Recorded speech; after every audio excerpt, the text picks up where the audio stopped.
Eman Bacosa lalaban sa isang title fight. Bigating Pinoy boxers lalaban na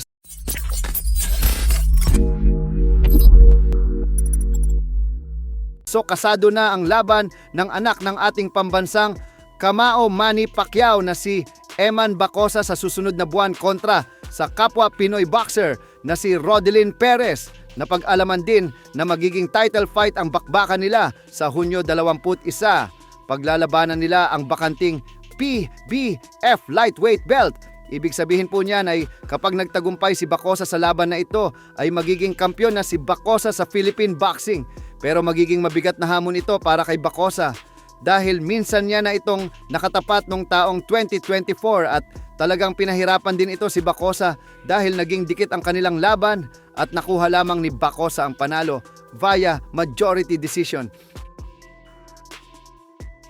Samantala, sunod-sunod ang bigating laban ng ating mga pambato sa boxing na ngayong May dahil makikita nating lumaban ng ilan sa mga matitibay nating pambato sa iba't ibang panig ng mundo.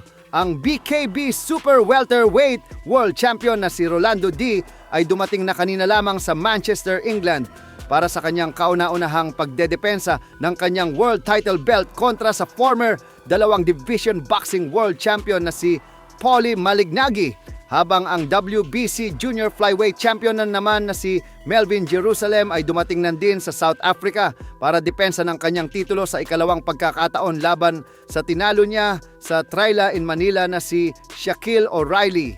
Sa laban na ito ay madami ang nanganamba para kay Jerusalem dahil andun umano ang posibilidad na dayain ito kapag umabot sa desisyon ng laban nang dahil siya ang dumayo sa baluwerte ng kalaban.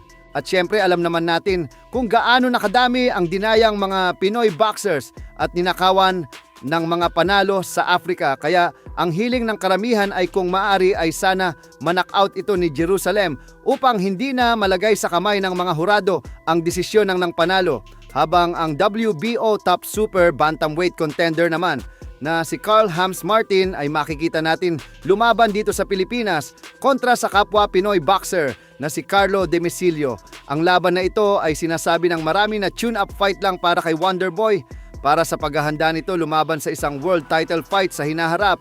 Pero ayon kay Martin ay magaling na fighter din umano si Demecilio kaya hindi ito pwedeng maliitin.